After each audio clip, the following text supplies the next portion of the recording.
Elli Cassidy for the Photographer Academy, and today we'll be looking at newborn photography and all things babies. So, what is newborn photography? Newborn photography is photographing babies in their earliest days. Ideally, I try and photograph them between 6 and 10 days old, but really anywhere up to about 6 weeks. And it's all about capturing the newness of a baby, all the tiny features, the hairs, the fingers, the toes. So why do we do newborn photography though? It's great business sense. Every new parent will go completely gushy over baby photographs. It's a once in a lifetime unrepeatable opportunity. You can't get this time back again. If the baby came back to the studio in 2, 3, 4 weeks time, they'll be very different in that tiny newborn period.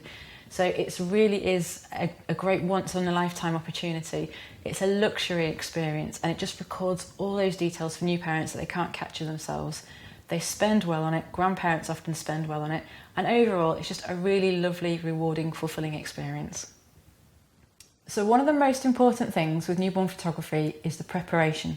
I can't stress enough how much preparing your session well, preparing the parents, the baby and yourself will make the world of difference to whether you have a good session, a great session or a disastrous session. So, important things to think about. The first thing that I do is when parents inquire and make bookings with me, I give them a lot of preparation information to read through. I send it through in a PDF and then I'll email it through again. And then when they've had their baby and we book the session date, I'll go over it all again. That's how important it is to get it right. So what do I ask parents to do? I ask them to try and keep the baby awake on the morning of the session as much as they can before they come to the studio. And I ask them, if possible, to try and time it so the baby's due a feed when they get here. It's always a guide because babies are babies. If they need a feed or they need a sleep, it's going to happen. But it's a goal, it's what we're going to aim for. Because what I want is that parent to come to the studio with their baby and to be able to feed them and have a really tired, hungry baby. So we can get them undressed down to a nappy, wrapped in a blanket and fed, so we get a lovely milky drunk baby that we can pose and work with. So I asked them those two things. I also asked them, if possible, not to use any oils or lotions on the baby on the morning of the shoot. Parents often worry about newborns have quite flaky skin and they worry about dry skin. I would rather edit dry skin than have to combat shine from oils and lotions. So I always ask them not to put any creams and lotions on the baby. They can bath the baby if they want to in the morning, but it's really not essential to. I asked them to bring extra milk. I probably say half my babies are breastfed, half are bottle fed, so either works well. But if baby is on bottles, can they bring extra? Because it's comfort as well as food, and also the studio gets really warm, so it helps hydrate them and they'll often drink a little bit more than they usually would. I asked parents to bring blankets from home as well, because when you're trying to settle a baby, if they're a little bit restless, sometimes just laying a blanket on them helps calm them. But if it's a blanket that smells of home and smells of mum, they will settle even more for me than they will if it's a studio spare blanket I have here. And the other thing I ask parents to bring is a dummy with them. Not all of my babies have dummies, and a lot of my babies are breastfed and their mums don't always want them to have them. That's fine. But if I have a dummy as a backup, it can really save a session. You can literally have your baby swaddled with a dummy and do the whole 3, 2, 1, pull out, take your photo, give it back again.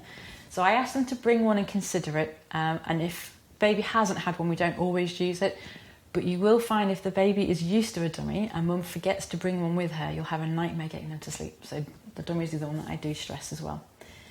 I also let parents know the studio will get hot and warm, so to tend to dress in loose layers and that they can take a few layers off as they get hot as the day goes on.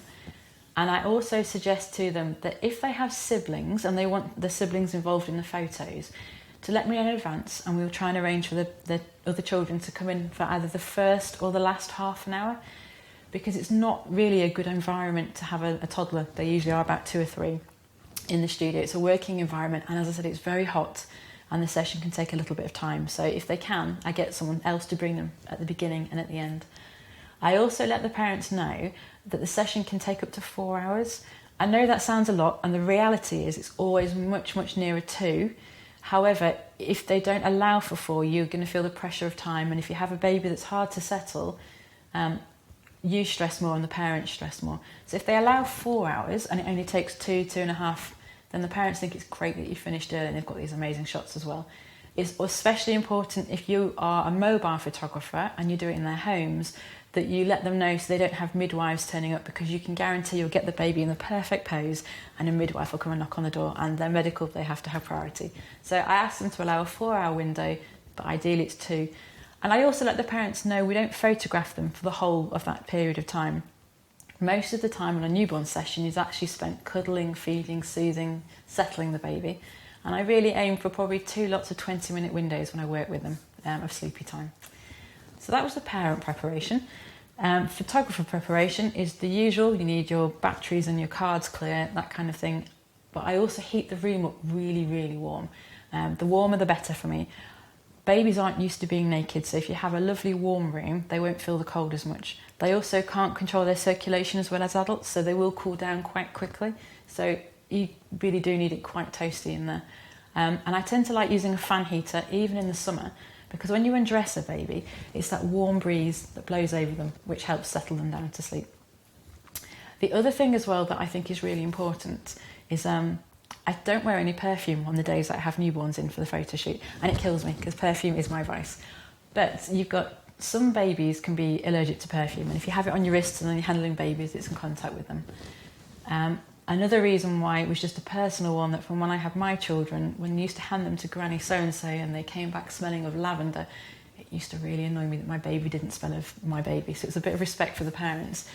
But the biggest reason really is that when I'm photographing the baby, I want to be as unintrusive and as boring as possible. I want them to completely forget that I'm there, really. I don't want to interest them or excite them in any way. So if I don't smell of anything particularly strong, that's going to help them stay asleep. If you've got an overpowering scent, it's going to really alert them more. So no perfume.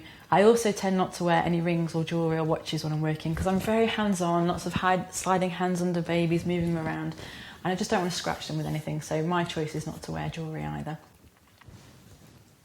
On arrival at the studio, I invite the parents in and I'll get them settled in my seating area, and I'll offer to make them a drink.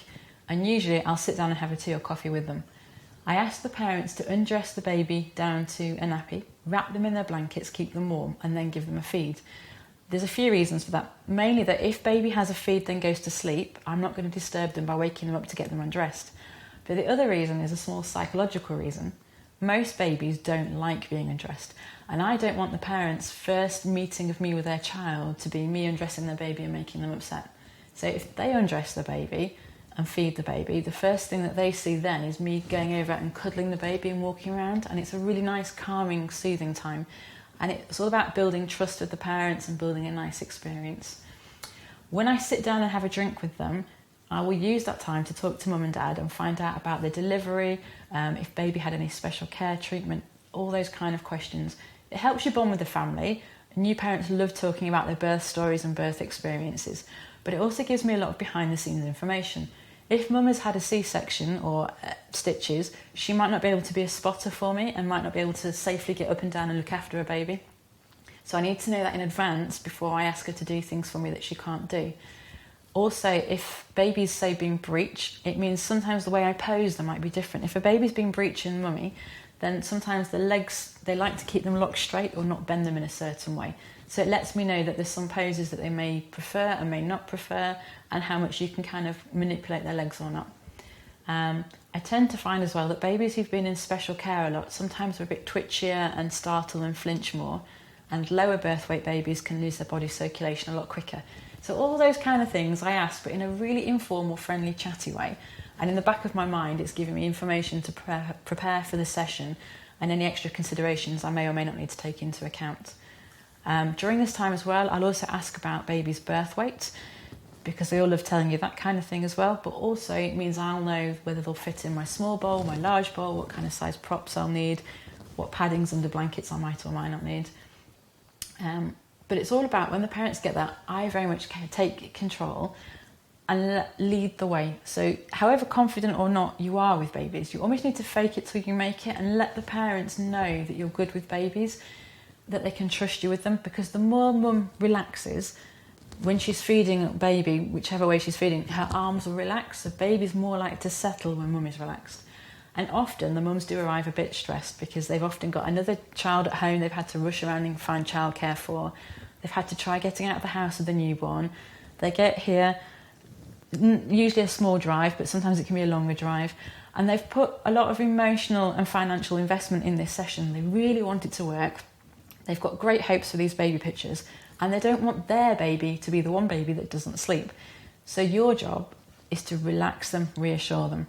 I let parents know that at some point I will be peed on, pooed on, sicked on, me, my blankets, my props, everything. I tell them I have spare clothes in the office, I do. And I let them know it might be over an hour before I take the first frame. It's usually less, but if you can let them know that, it takes the pressure off so that they will relax more. And the more relaxed mum is, the more relaxed baby is, and the nicer experience it is overall. So the better the session goes and the better the sales go as well. Once baby's had a feed, I'll usually hold them and walk around the room with them. I do use hand sanitizer, and I always let the mums and dads know that I'm using it. But the tip I would give is to, rather than say, I'm going to go and clean my hands now, I'll tend to use it and make a comment on the smell of it or some comment on the feel of it so that they know I've used it without me saying, hey, I'm being really safe too blatantly. It's all about building the trust with them again. So I will then walk around the studio with the baby, whether they're awake or asleep. I will rock them, I will shush them, I will usually wrap them in a blanket quite tight, and I'll swing them around a lot. And I have a lot of background noise in the studio. I like to have music on. I have a baby shusher that I use, which makes a very long, continuous shh sound at them. But it's all meant to mimic babies in the room and help them settle. But the more background noise, the more white noise you have, I tend to find the better the babies sleep. And then if you do need to talk or you drop something, you're not going to startle them awake because they're in a deeper sleep with that. I like to talk to the babies when I first get them as well, because I want them to get completely used to me and find me really uninteresting. So I will rock them, hold them, shush them, talk to them. Sometimes I'll dance around the studio with them. Anything to help them drift off, but with me rather than mum, because then they're used to me handling them, and it makes the transition to the beanbag or the prop much easier than letting the parents do that, than you taking over. Sometimes people say to me, how do you get your babies to sleep? What's the magic secret to it? There isn't really a magic secret. Some babies will go to sleep really quickly, some will take a lot longer. But there are things that you can do to help. So having the warm room, having babies well fed, having noise is all great. And then after that, it takes as long as it takes. I find for me that rocking babies and movement helps them. Sometimes swinging their head into the light and away from the light. If they're awake, their eyes will try to follow the light source, and it tires them out, so it's easier for them to give in and just close their eyes. But it's all about comfort and security. As long as you can help them feel that they're being held securely and they're being loved and comforted, they'll usually go to sleep for you.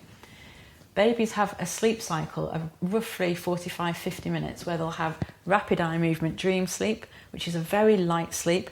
Then there'll be a bit in the middle where they cross over, then they'll go to a nice deep sleep. And when you're holding them, what you're looking for is when they start drifting off to dream sleep, their eyelids will twitch, you might get little smiles, their arms might move around a bit.